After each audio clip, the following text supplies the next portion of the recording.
Greetings and salutations, friends. Welcome back to another video. Today we have a brand new episode of Chae Tech. We're going to be reviewing the brand new Loupedeck creative tool.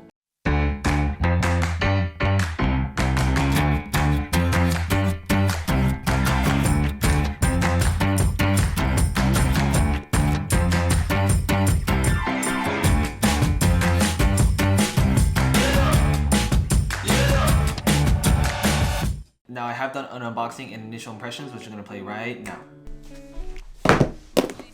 Today we're going to be checking out the Loupedeck CT or the Loupedeck creative tool, which is going to be something that's super revolutionary, especially for me as someone who does a lot of photo and video editing. I have seen tons of reviews of this thing and I'm very excited to check it out. So let's just open this bad boy up. First off, the box itself, super sleek, super minimal. I love it.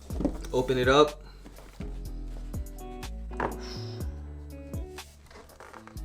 That's pretty cool.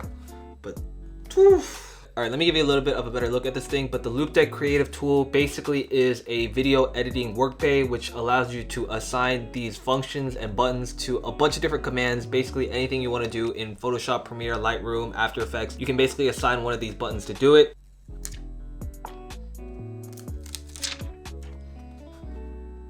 So the interface itself is pretty simple. There is one large dial in the center, which you can use to scrub your timeline. There are a few other dials on the tops and then some side buttons, which you can assign to different functions as well. All right, guys, so I hope you enjoyed that unboxing. I've had this Loupedeck for around 2 to 3 weeks and have been using it every now and then while I edit. And let me tell you that this thing is an absolute game changer. If you're someone like me whose main job is to create content consistently, whether it's photos, videos, graphic design, all of those projects and that workflow can be massively enhanced by integrating a Loupedeck creative tool into your workflow. Now, right off the bat, I will say that this is not a cheap piece of equipment. It is definitely going to be an investment. However, I do truly believe that the efficiencies that the Loupedeck creative tool is going to be able to bring to your workflow is going to be well worth it and pay itself off once you unlock this potential. In addition to that, I will say that the learning curve for integrating the Loupedeck into my workflow was a little bit complicated. For the past 2 years, ever since I've been editing, I've been really used to my keyboard shortcuts. So for me to have my hand on this device while I'm editing was a little bit of a challenge, but the more I've used it, I've definitely gotten a lot more comfortable with it. Now, with all that aside, let's talk about what exactly the Loupedeck creative tool is actually made for. Now, first off, the build quality is absolutely insane for a $500 piece of technology. It definitely should be something that does not feel cheap, and by no means does this feel like that at all. Now, as you can see right here, there are a bunch of dials, buttons, and configurations that you can assign custom functions for every single one. Now, the main piece of this creative tool is going to be the center dial here. What I personally use it for is anytime I'm scrubbing through my timeline, this will essentially allow you to scroll through your timeline much faster than scrolling with your trackpad or mouse. Additionally, it has a play and pause feature, which allows you to play or stop your timeline. Moving over to these side dials, you can also configure it however you like, but the one that I use most consistently is going to be the zoom feature, so that I can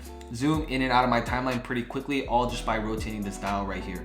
Now, the interface right here is actually touchscreen, and I think that's why this has such a premium price tag. First off, like I said, you can go into the Loupedeck Creative app and essentially assign each tile to have its own function depending on the type of projects that you're working on. So for me, on this first page, I have a couple of tools that I use pretty consistently. Like, for example, this one's going to be full screen so that I can see a preview of what my timeline looks like. This right here is going to select all. If I ever want to move my tracks forward or backwards, I can use that button. Set to frame size will essentially allow me to downscale or upscale any 4K or 1080p footage. Nest, this is pretty self-explanatory. I also have a text tool, so if I press that, it will just allow me to start typing on my computer right away. And then if I go into my project panel, so here I have a bunch of things. So if I want to make a new bin, it just creates that right away and allows me to import any other assets in there. This properties button is super useful, so if I want to figure out if a video is shot in 24 frames or 60 frames, I can easily access that information right there. On this bottom row, I have my workflow for anytime I start a new video. So the first step is going to be new project, then I will import my files, and then I will create a new sequence, and finally, when everything's done, I'm going to export my media. Next up, I can essentially swipe over, and this will show me my next page of tools.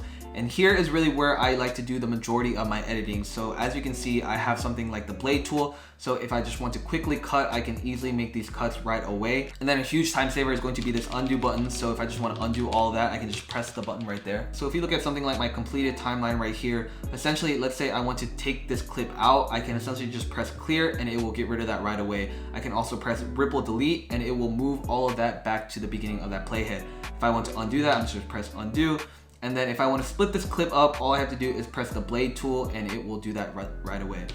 Another tool I use pretty often is going to be the speed and duration. Essentially, if I have like a time lapse, or I do this a lot in my videos where I just let the camera roll and then I will speed that up and zoom it in and out. All I have to do is press the speed duration and I can change that to 400% and it will just speed up that clip to 400% and give it a lot more faster motion. I also use this if I do slow motion, so I would press that and hit 40% and it will essentially slow it down if I'm shooting in 60 frames per second. Some other great tools that I use a ton are going to be the ripple start and ripple end. Essentially how this shortcut works is anywhere your playhead is, if you press ripple start, it will automatically cut right to that point. If you go to the end and you press ripple end, it will also do that same thing. Another tool I use a ton is going to be the shuttle keys. And essentially anytime I make my videos where I'm sitting down and talking, this is called the A-roll or the talking headshot. It doesn't really do me any justice to listen to it in regular time. So if I just press shuttle right, it will essentially play back the video at 2x speed. And since I've been doing this for so long, I can essentially just listen to what I'm saying at 2x speed and still make my cuts precisely. Now back to the center dial here. If I move it slowly, it will go frame by frame. If I move it a little bit faster, it will jump to the start of each clip. And if I just kind of swing it all the way, it will just go to the beginning or the end of the timeline. Now that is the basic functionalities of what the Loupedeck creative tool can do. However, there are literally so many more possibilities. So let's just go over a few of them.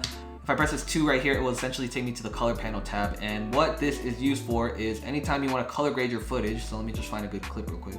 All right, so we have this clip right here. Let me show you how this color panel is going to work. So essentially, if you hit your midtones, you can hold down and shift anywhere on this color spectrum and it will adjust your video accordingly. So if I want to go for maybe like a pink hue, okay, obviously that's way too much.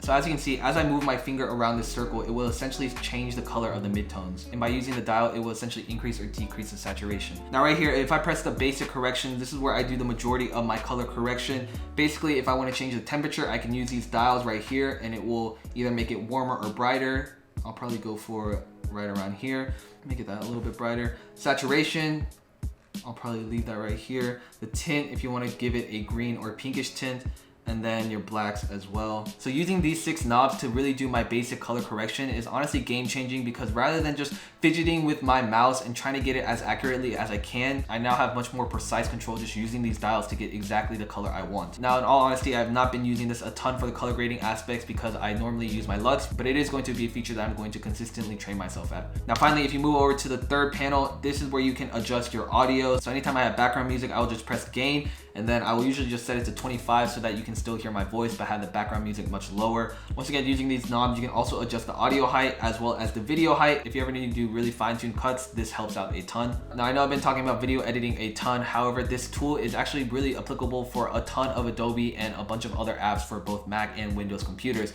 Now I will mention, if you are more of a photographer, the Loupedeck creative tool may not be the perfect fit for you. However, Loupedeck also offers another device called the Loupedeck Plus, which is much more geared towards photographers and allows you to adjust all your colors very accurately. It is also around half the cost of the creative tool, so if you're really doing photos, I don't think you need the creative tool. Now quickly, I'm just going to open up a photo in Lightroom and show you guys what you can do with using this tool as well. As you can see on the knobs here, once again, you can adjust things like your temperature, you can adjust the initial exposure, contrast, highlights I'll probably bring down, shadows I usually bring up, blacks I will just kind of keep right there. Once again, just using these knobs allows me to get a much more accurate representation of what I want the colors to look like. Another great thing I like to use about this is going to be the crop tool. So if I press the crop, and I can just scroll on the wheel to get the desired composition. I can also quickly change the different aspect ratios for the type of crop that I want to get, and then you can also rotate it, which is also something I do a ton, is to make sure my pictures are straight, is just kind of rotate it. Now once again, they have a ton of different panels, but if you move over to this one, you can adjust things like your HSL tabs, which are your hue, saturation, and luminance.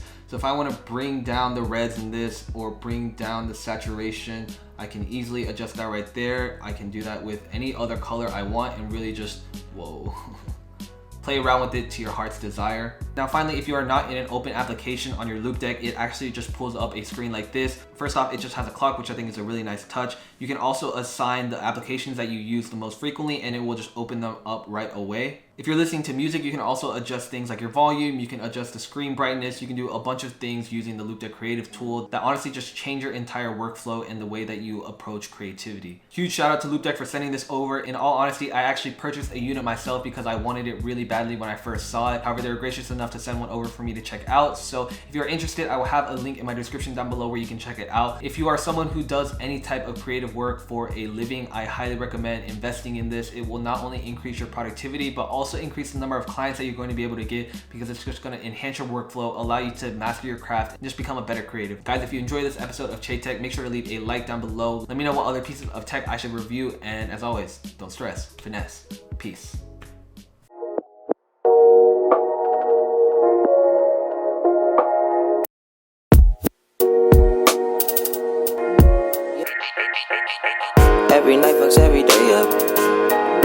Everyday patches the night up. Oh God, you should match it, it's that KO.